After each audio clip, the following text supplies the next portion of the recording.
Hey, what's up, guys? Damnation-n-Hellfire here, and we're gonna talk about some battle pirates tonight. Obviously, we're gonna talk a little bit about Bounty 10, do some wrap up on that, and then we're gonna talk about the TLCs that came out this week.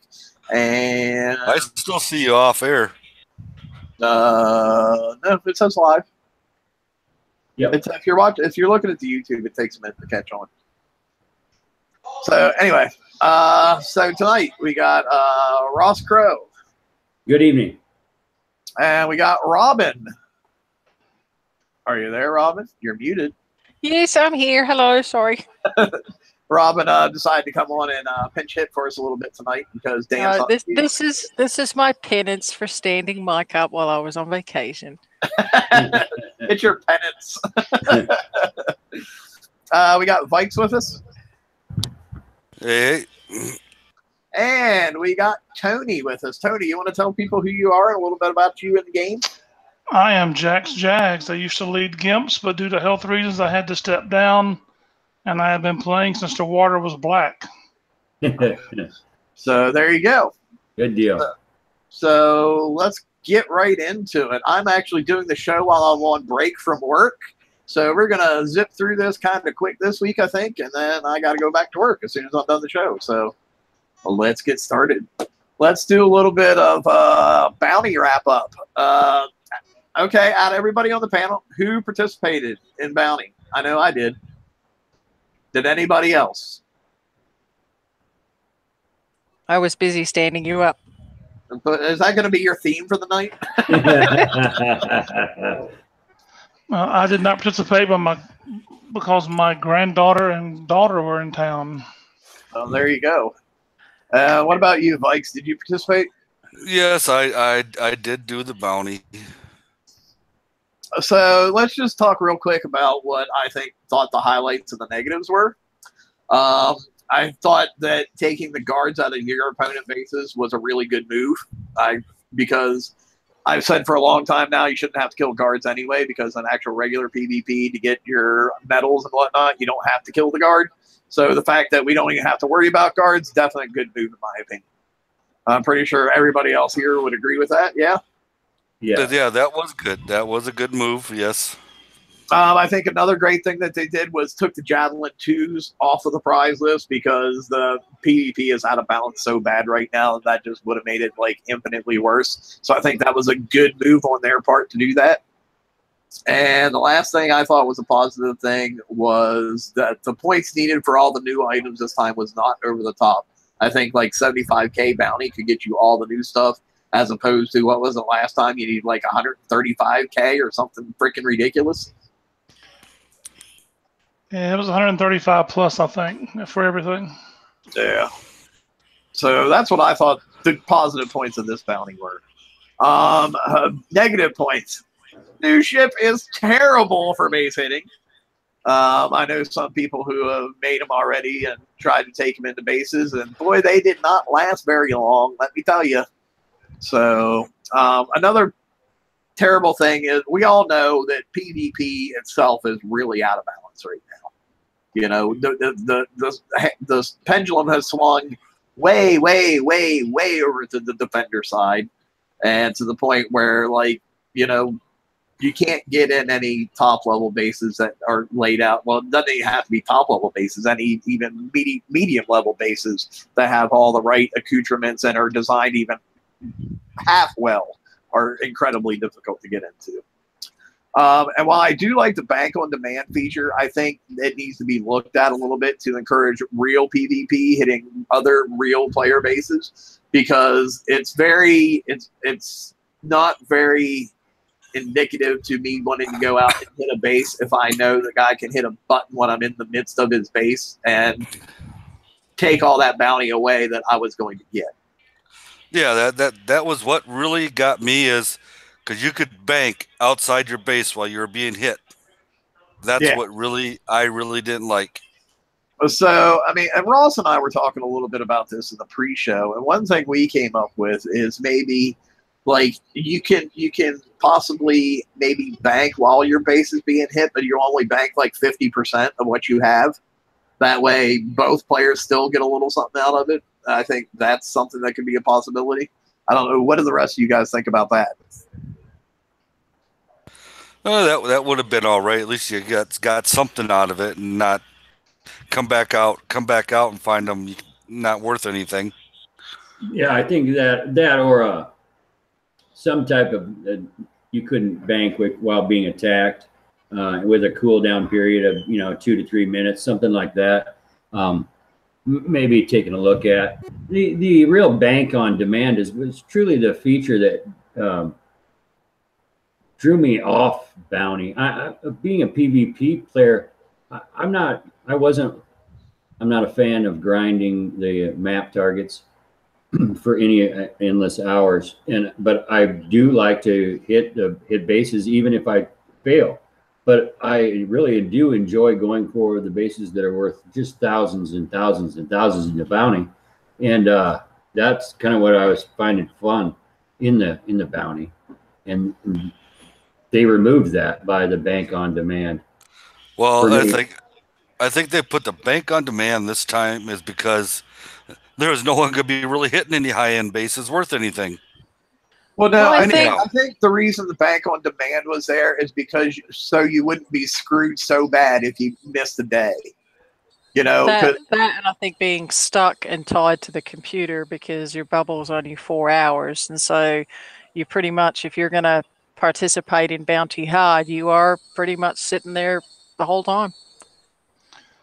I know some comments here in chat, like Carl saying the catch is that there's a number of times you can bank, so it's not that much of an exploit. And while I do agree with that, and like I'm more of a base defense guy than a base hitting guy, I think everybody knows that. But I don't feel that it's fair that if somebody was hitting me because it showed that I had like 9K bounty or whatever, and they go through and they take all this damage and they flatten my base and they don't get anything. I don't think that's fair. So that's why I'm a big fan of the 50% thing. Like I can bank 50% of it, and they can get what's left over or whatever.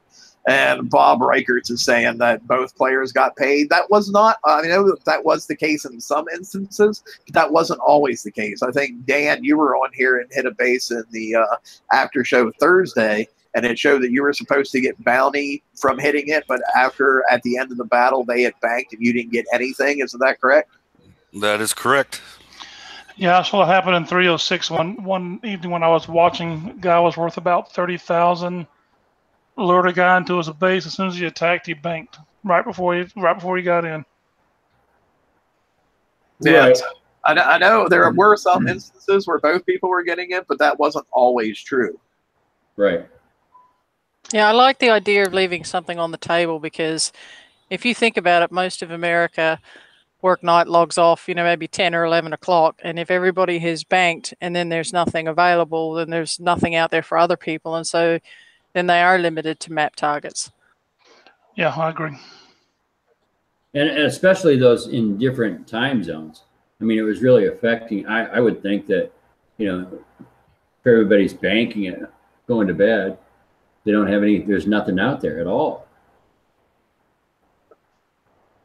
So let's talk a little bit about the protests and people kicking people out of their alliances who wanted to participate in bounty, and people sniping other people's fleets to keep them from participating in bounty and stealing golden nexuses. So alliance who were participating couldn't claim bounty from those golden nexuses. Well, let's start with I think if you as an individual don't want to participate in bounty, that's fine. I totally understand why you wouldn't. If you want to protest the current state of PvP, that's fine. I get that. I really do. But I think going out and keeping other people from participating in the event that want to participate in it for whatever reason, I think it's pretty screwed up. I think it's just trying to force your will on other people that don't necessarily agree with it, and I don't think it's right necessarily.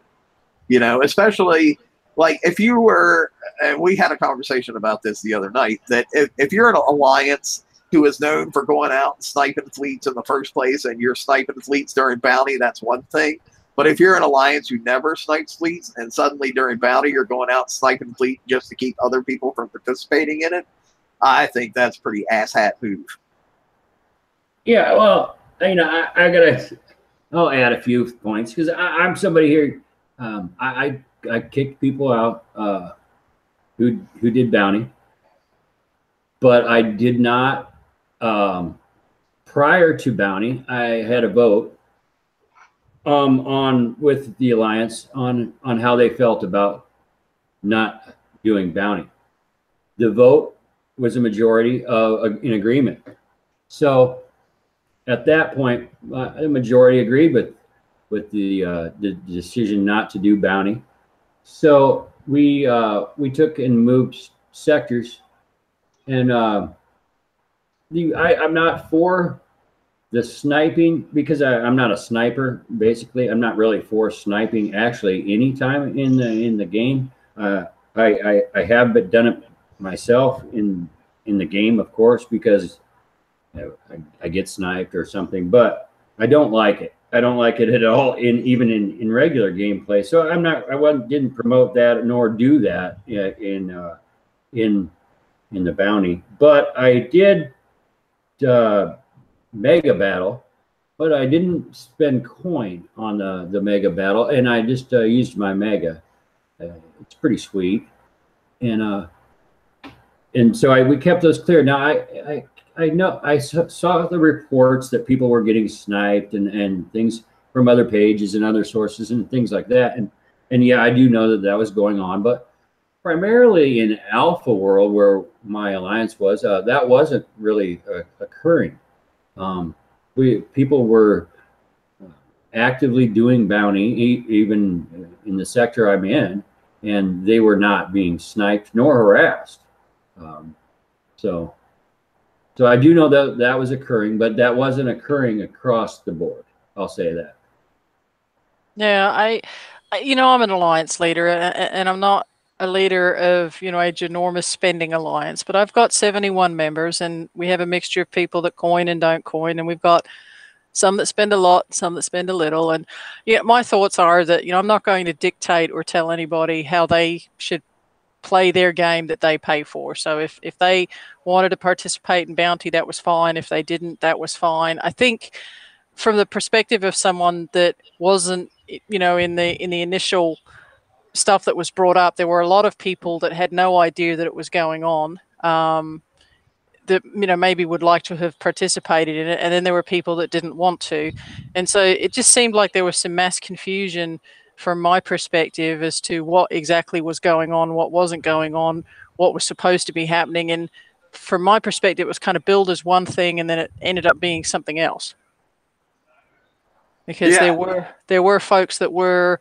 getting sniped in other sectors. There were, nexuses that were being held, and yes, maybe somebody couldn't take that nexus away from a bigger alliance. But if you're not participating and you're holding a nexus, then that denies somebody else the opportunity to have a go at one of them, I guess is what I'm saying. Well, and to me too, if you're protesting and trying to make bounty end up not being a good event,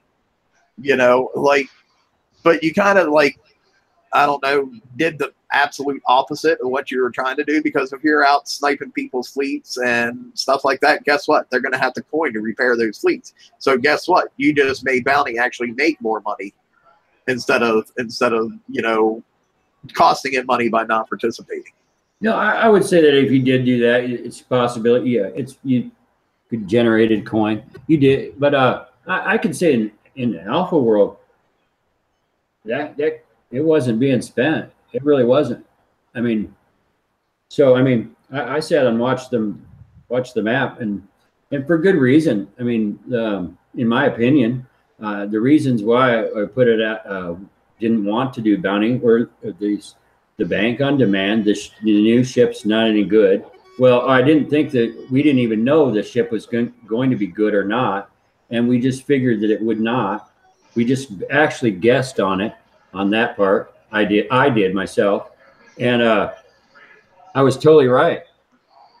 Well, I will say, yeah, the ship is absolute crap for base hitting, but I will say it does have potential for base defense, in my opinion.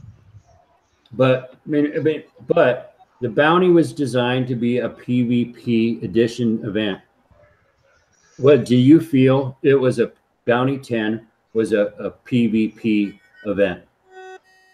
Well, yeah, and here's where it becomes interesting, because I guess it all depends on your definition of PvP. Because this bounty isn't a great example because they pulled the guards. But say we'll go last bounty for example. The only real two big differences, and one of them's a huge difference, is the fact that you can hit that base 50 times and you never have to worry about bubbling it. But the only other difference is, that's whether there's a person there who can drive the guard or not, really, because you're hitting what is an exact duplicate of another player's base. So it is kind of PvP. There just doesn't happen to be a person attached to the other end of it who could drive the fleet. So it'd be just like you hit my base and I don't drive my guard. Aside from the fact that you could come in and hit me 7 times, that makes it not PvP-ish. But it's borderline PvP, I guess, in my opinion. Does that make sense? No, I'd agree. Any of the rest of you guys can chime in here at any time. Well, one of my concerns was this. I don't snipe. I think Ross knows this. I disagree with sniping totally, period. But my point was going to be, if you're not going to play bounty, don't tie up the nexuses. And I heard it first. I got messages from numerous people. Tony, will you please support this? Will you please try to get those in Gimps that you're still friends with? And I just didn't go either way. I knew I wasn't going to play, so I didn't weigh in any way, shape, form, or fashion. But so Mike Ross, was it a protest or was it a boycott? Well, it wasn't it's not a boycott. It was more of a protest, in all honesty. I just didn't participate in something I don't like. Okay. So do you feel, I think you and I have become pretty good friends over the past year. Is it ever right to keep other players from playing because they disagree with you? No. Well, that's what was going on in the Nexuses. Well, it could be, but I did that myself, but I didn't coin generate or anything. But I did hit off the gold nexus.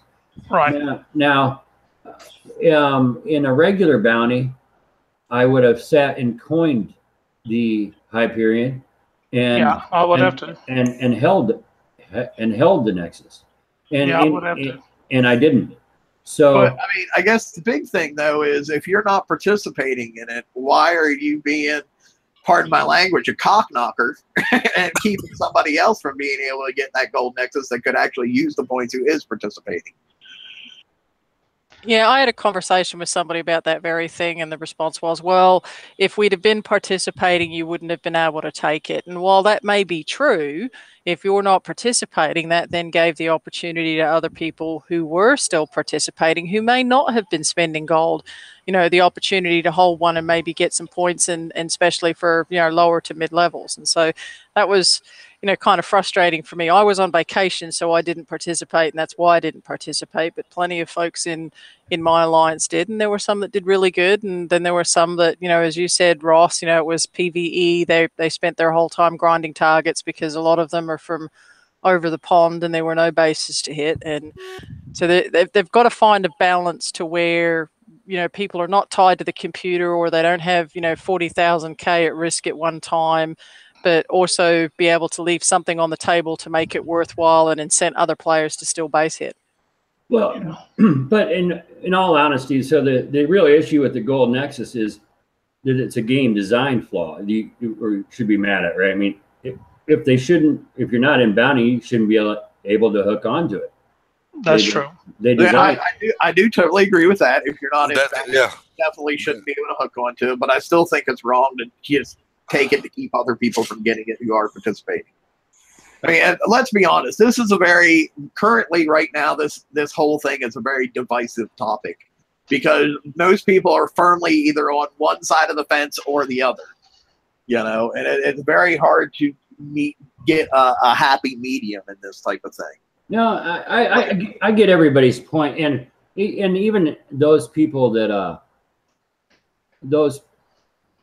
the people that left my alliance for they can return. I'm not, I didn't kick them from nothing like that occurred. Right, you didn't do what other alliances have done. No, so they can return in time. We can work things out, but you know what I mean. And the only reason is the ones that got removed is because they just didn't look as a group what we were doing.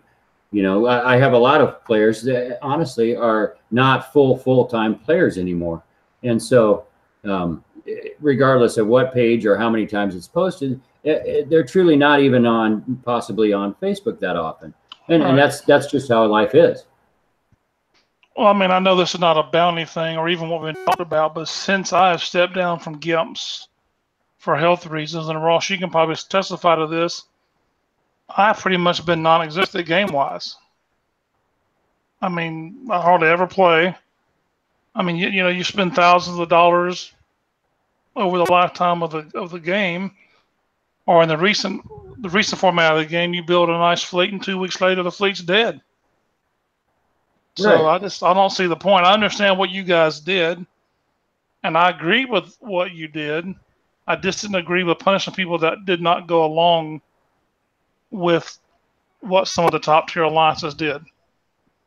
Yeah, I think that's my view as well. I mean, I certainly appreciate the intent behind it, and I understand the message that was trying to be gotten across, and it was just billed one way, and for want of a few goobers, it ended up being something else. But I think the intent and the message where they were going for was a good thing, because PvP is broken, it is unbalanced. We all know that, and maybe this was one way to make Kixeye stand up and take notice, and hopefully they did. I just think that maybe it could have been executed a little better.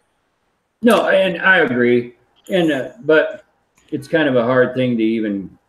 Yeah, it was very difficult to accomplish the task you guys tried to do.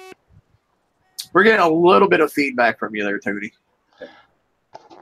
Yeah, the wife's watching TV, and I cannot find how to turn on voice activation only, so I'll mute unless I'm talking. There you go. Yeah, well, see, the main reason I did bounty is that a lot of my guys are doing bounty because they're the lower to mid tier levels that could use some of the prizes that were in there to help them catch up, and not necessarily that new hull is crap. So no one went for that, but they got they got the onslaught and the weapons for that there to help their base guard out and all that stuff. So that was the only real reason why I did bounty and some of those guys got lots of help doing that too.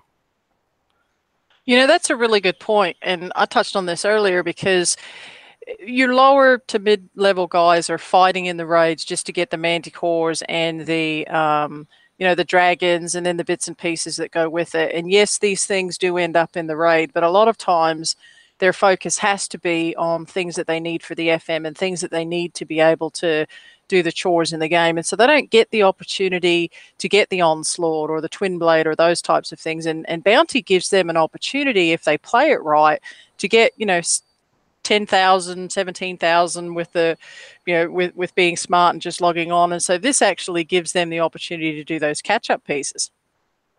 And that's where it becomes very contradictory if you say you're doing this for the good of the community, but then you're keeping a lot of members of the community down by sniping their fleets and not allowing them to gain access to this kind of stuff.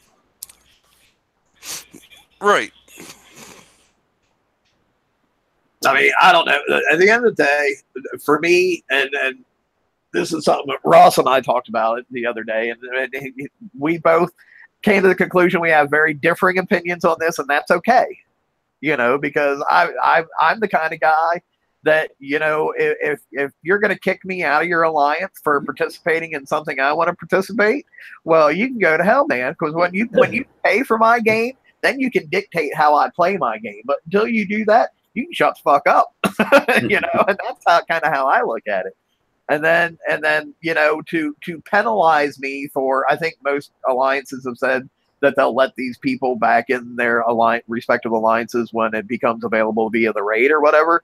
But to penalize me for that 2 months or whatever, like taking away my alliance bonuses and all that kind of stuff, just because I didn't do what you wanted me to do, is a pretty shit deal, in my opinion. Carl just brought up a really good point in chat that he said that I hope Kix realizes the protest is over the game direction in general and not just bounty. And I think that's a key thing as well, because although PvP is broken and bounty is the PvP event, there's a lot of stuff that they need to look at. Oh yeah, I totally agree with that. But I think we've beaten this subject to death, so let's go on to bug fixes and tuning, because there's another thing that's going to get brought up in there that I personally think they need to take a look at. So they fixed an issue where bounty defenders were not getting bubble in certain situations. Anybody know what that is exactly? I'm not sure. No. It was apparently it was if they tripped this and didn't do that, then it didn't give them a bubble when they normally would have gotten one. Okay, gotcha. So, I mean, regardless of what the issue was, it's a good thing they fixed it. And they also fixed an issue with fleet repair tokens not working for Conquerors during bounty. Yeah, I can see where that would be really annoying. And yeah. I guess the big bug that happened this week is we were supposed to get new dubs this week, and that didn't happen. They had some technical issues, surprise, surprise. And so we did not get new dubs, and we still have the same ones for at least another week. But Robin, you had some breaking news on that front, if I'm not mistaken. Yes, I listened to Rampage Reports today, and the one thing that I didn't catch in his overview is, he talked about how there were going to be different targets and different fleet types. So a siege section, and then a skirmish section, and then eventually an assault and a garrison version. But it wasn't clear to me, was it just dubs that were being replaced or everything that was being replaced? And so I shot him a message, and he did reply back and say that it's all DRAC bases. So apparently all of the DRAC bases are going to be replaced by the subsector resource bases. Oof. Now, didn't he also say in the weeks before Rampage that they eventually hope to open the center section like they did with the original DRAC bases? Yes, supposedly the first one is siege and skirmish relatively soon, and then garrison assault, and then the red, I guess it's tied to red sector, the center, sometime 2018 TBD. Well, as a novice, is this to give us? I know it's assault, siege, skirmish, but some kind of preview of damage, so we're not all scrambling to build something to do these targets. One thing that's confusing me is it sounds like they're coming out with the siege version first, but wouldn't it have made more sense to come out with the assault version first, since, or no, not the assault version, but the skirmish version first, since we've had the proto tie seekers for a while now? I don't know if they're both being released at the same time, so we will see both of them, or whether it's going to be one then the other. That wasn't real clear to me. Okay, I just from what he was saying on the reports, it just kind of seemed like the siege thing was coming first, but I could be mistaken. Maybe they are. Yeah, I think he has that backwards, because the only proto we have access to right now is the tie seeker. Yeah, and the other thing, and I mentioned this earlier, but I wanted to mention it here too. There are some people that are a little bit, wee bit confused, thinking that they're going to take away all of the map targets, and this is going to be the only place that you can get base parts and uranium. And that's not the case. This is only replacing the DRAC bases. Your regular targets for uranium and base parts, although base parts changes in a week and a half, but those targets are still going to be here. It's just the DRAC bases that are going to be replaced. And the intent is that these are supposed to provide more resources. You can co-op them with other players instead of just hitting a bunch of map targets. See, and that's huge. And that's huge, because I was under the wrong impression myself. I didn't know how that was going to work out. So I will be only affected basically, I think, with the uranium, because I hit the DRAC uranium bases with the icebreakers. So, okay. Yeah, honestly, I would like to see them do like a slow rollover change, like they've done many times in the FM. Maybe like bring out some of the drag bases, convert them to the new dubs, but leave some of the old ones the old way for at least a while. Because there's a lot of people out there right now who don't have prototypes built, who aren't, obviously we're not going to have, for like when they open up the siege section, we're not going to have fleets for that right away, obviously. So like give a little adjustment time for that. You know, there's lots of people out there who like will use $1 to go hit corners of the current dubs to get their uranium because they don't have fleets to go hit the map targets. Give a little bit of time for these people to adjust and not just be like, oh, yeah, by the way, this week we're changing everything. And all you people, the only way you could get your uranium was out of dubs. You're totally screwed now. Yeah, and that brings up a really good point on the map targets and the dubs, is that on the 14th is when the raid starts. And after the raid is when originally they announced that we were going to have the new base parts target. So if you've not totally caught up, and we know that this change is coming next week, if you are somebody that's in that position that does not maybe have a full Bucky fleet or a Hydra fleet, and you do use the old Drac bases or you do use the lower Scourge base parts targets, then I would get a wriggle on and get as much upgraded for free with base parts as you can between now and then. Yeah, and as a public service announcement, any of you guys that have alliances in 200s, I am no longer in an alliance, so I'll be happy to prep for your members that need base parts because I'm kind of bored at the moment. Well, there you go. So next thing we got up on board is the Skyfire Elite campaign. You want to talk about that one, Ross? Sure, I can. That started today at noon PDT time, and then it's gonna run till the 5th at noon. Also, recommended fleets, the garrison fleets. The first run through on it, you're gonna earn the Skyfire carrier, the Banded Hornet, and the UAV target circuitry. The second time through, you're going to pick up the Polistus UAV, the UAV upgrade, the one-day Skyfire build token ×2, and you're going to pick up 5 1,000 VXP Skyfire tokens. The third time through, you're going to pick up 5 6,000 Skyfire tokens, ranking tokens, and 5 one-day Skyfire build tokens. So that's a pretty good deal there. And then on Prize Pack 4, you're going to get 5 more 1-day build tokens, 6,000 VXP tokens, and you're going to get 5 one-day Gutspill Skyfire carrier build tokens along with the Gutspill Skyfire print itself. This, in my opinion, is a really it's a good campaign to do.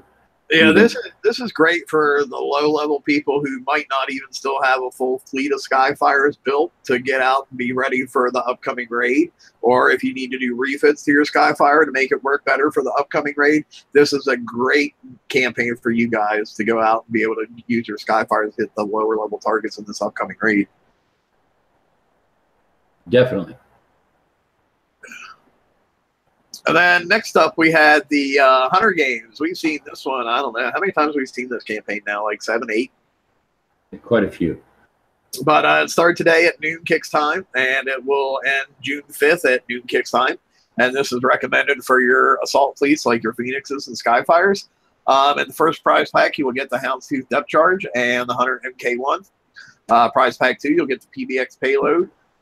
You'll get 1 day of Hunter MK1 build tokens, and you'll get the Wolf's Tooth Depth Charge. And then in Prize Pack 3, you'll get another 1 day token, and you'll get a Skirmish chest, which, if I'm not mistaken, can contain, what was it, 1 to 3 days worth of build tokens? Is that right? Or is it 1 to 4? 1 to 4. 1 to 4, okay. And then in Prize Pack 4, you can get some concussive charged armor, and you'll get another chest with 1 to 4 days worth of build tokens, and you'll get, for sure, 2 days worth of MK1 build tokens. And then you have your mastery round where you'll get the Apex Hunter. You'll get a 5K VXP token for that ×2 for a total of 8 if you do it all 4 times. You will get 1 day Apex Hunter token ×4 up to 4 times. That's a total of 16. So basically, right there with the tokens you're going to get, you can probably come close to build most of your Apex Hunter there.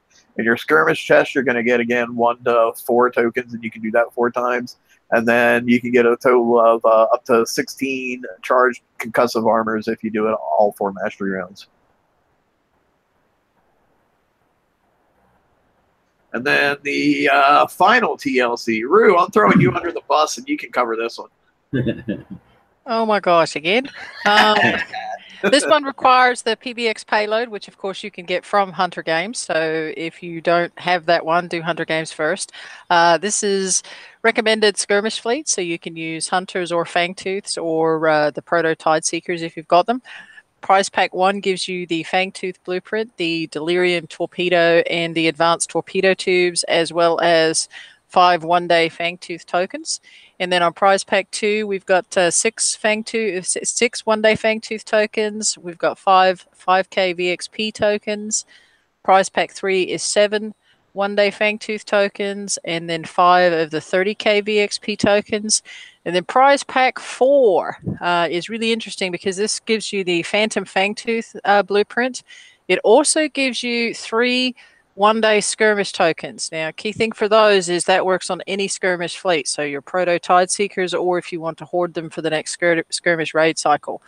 And then there are 20 one-day Fangtooth tokens and 12 of the Fangtooth. Excuse me. There's 20 Phantom Fangtooth tokens and then 12 of the regular ones. So that's another.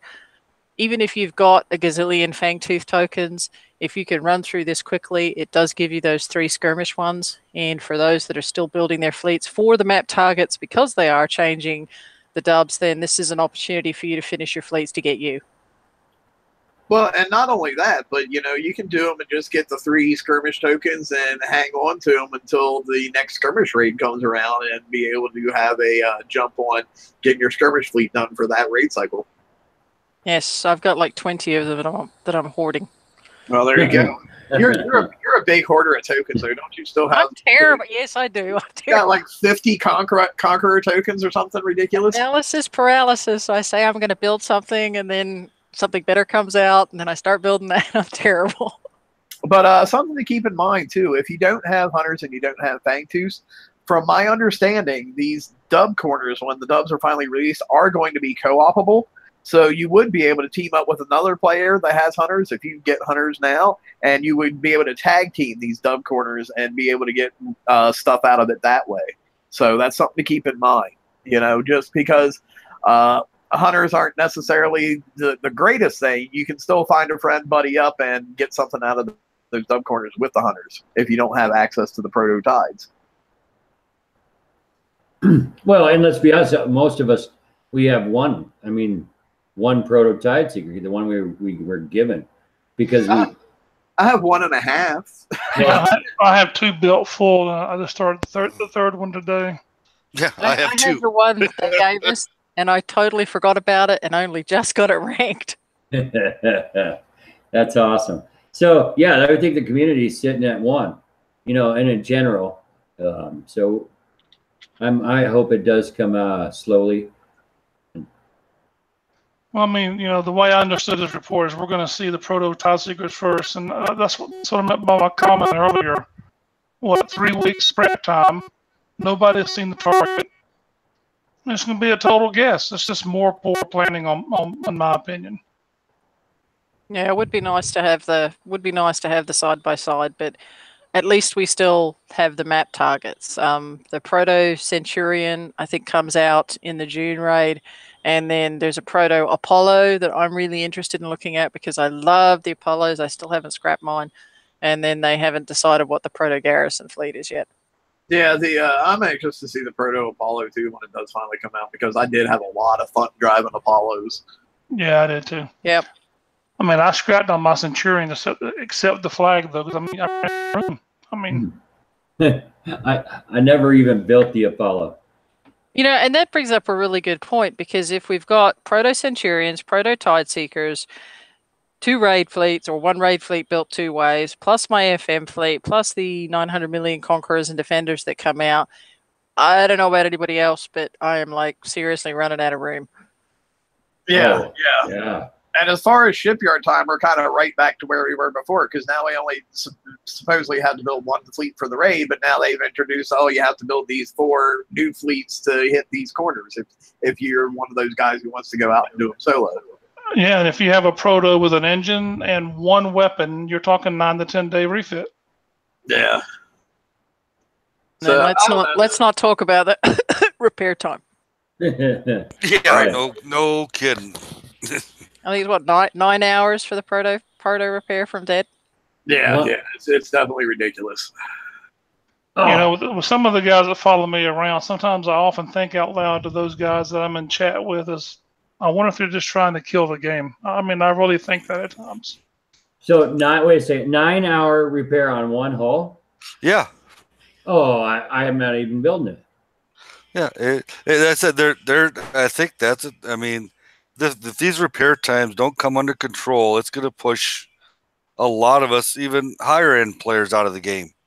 Well, I'm not out of the game, but I'm not building that. So, I mean, I'll do what I can, but I'm not going to build it. No. Yeah, the way it was explained is that if you and I get together, Ross, with so using the siege as an example, you and I get together with like Buckies and Hydras, we would be able to get through it. Maybe not with minimum damage, but we would still be able to get through it. Whereas Okay. somebody who has the newest and greatest fleets would be able to solo it. So Okay. if I think he mentioned the base parts one is one that I do remember. I think it was if you solo it was like 500,000 in base parts, but if you co-opted, it was like 300,000, and then split between the 2 ways, I guess, based on, I would assume, damage. So a 103 pays what, 350k now? Yes. So for a lower player, if you can team up with a lower player and get that done, then it probably works out better for them. Right. Yeah, I thought I heard 500 and 250 and no damage in his reports, but that doesn't mean they haven't changed something already. They won't have their mind made up fully what they're doing until probably a week after it comes out. So, Right. And then it'll get changed anyway. right. The last thing in the update notes was they are having a VXP event that's going to run from June 1st, 9 a.m. Kicks time to June 2nd at 9 a.m. So that one's only a 24-hour one. And you're going to have your unidentified level 105 targets just like we had before. They're only going to spawn Friday from 9 a.m. to Saturday at 9 a.m. Well, I would imagine so, since that's how long the event lasts. The target is similar to what we are going to encounter in the current assault cycle. You cannot retreat from this target. Other VXP targets are not affected. And upon destruction, this target will pay out 3 Defender class VXP tokens worth 10k each.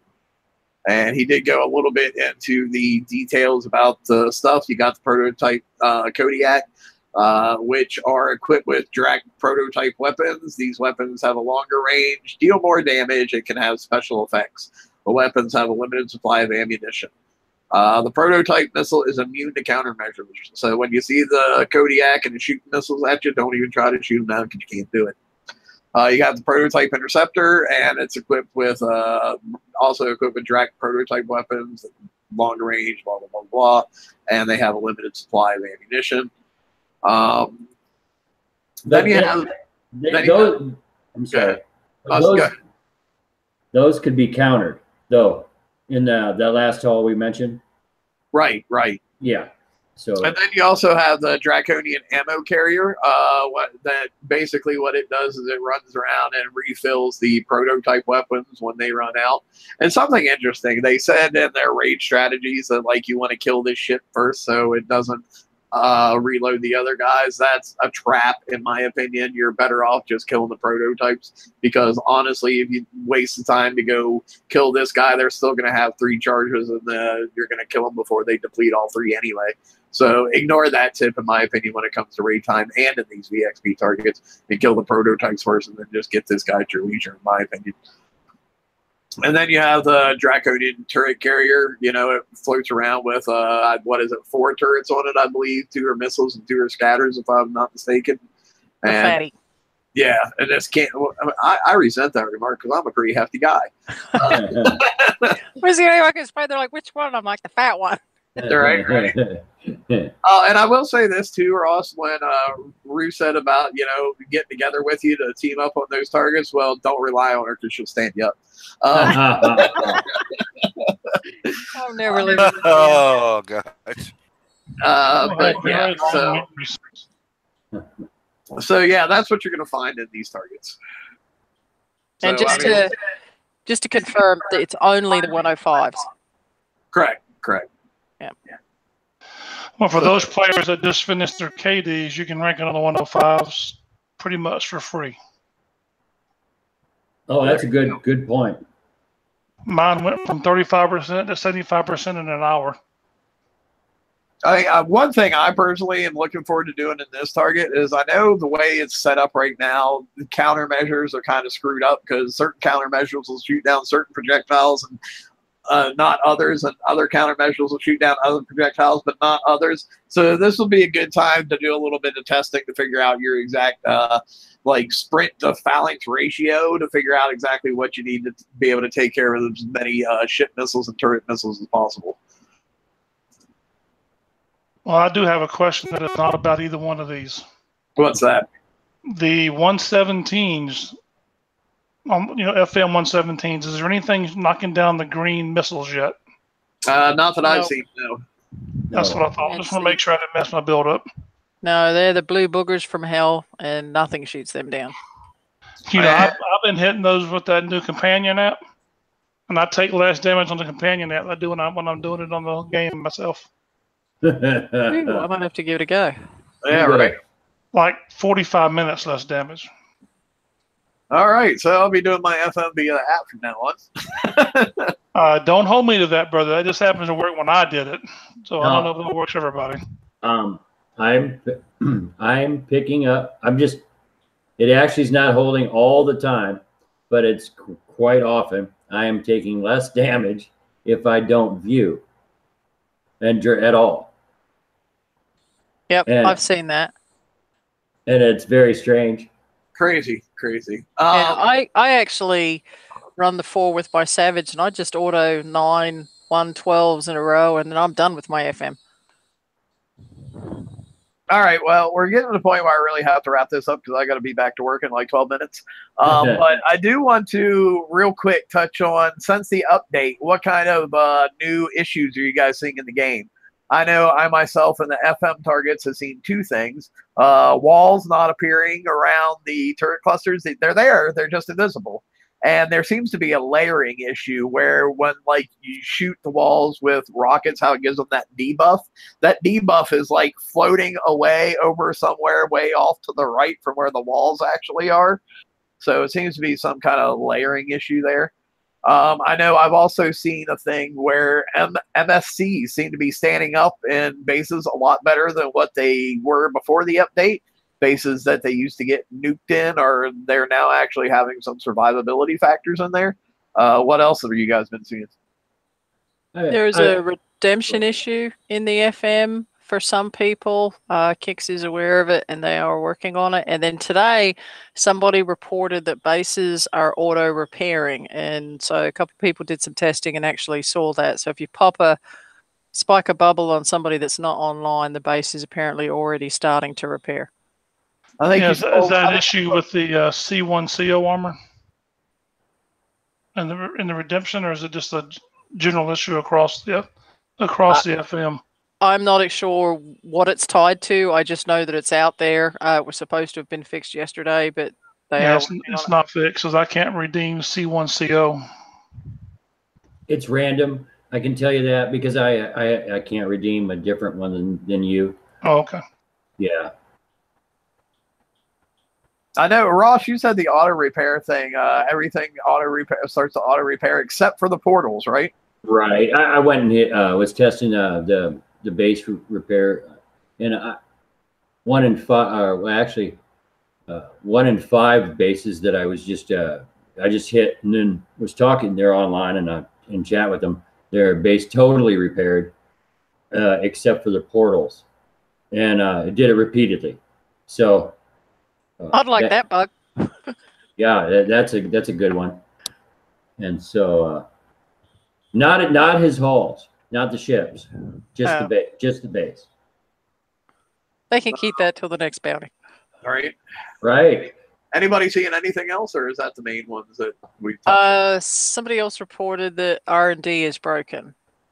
Not for doing tokens or for mega ship components, but the actual old R&D that people are trying to finish before the Drax go away, that apparently will not engage. So that's also been sent in. One thing I have noticed that with the newest update is when you complete a building now, you get that little pop-up just like you do when you complete a fleet. So I'm not sure exactly what's going on there, but it has potential to be a good thing. Yes. Yes. It could be.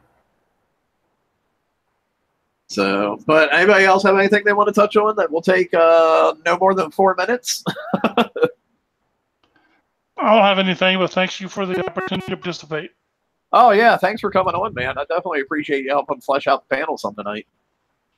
And, Rue, I guess I'll thank you, too. No, thank you. Thank you for asking me. And again, I'm very, very sorry. But blame Tropical Storm Alberto. It was not my intention. I can say that at least you didn't stand me up this time, so.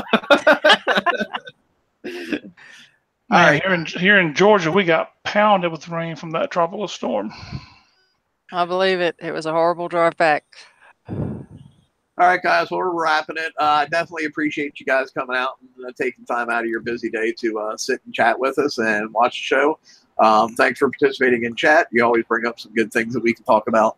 And give us a like and a subscribe and share us with your friends. And until next week, we are out. Later. Yep, later. Bye, guys.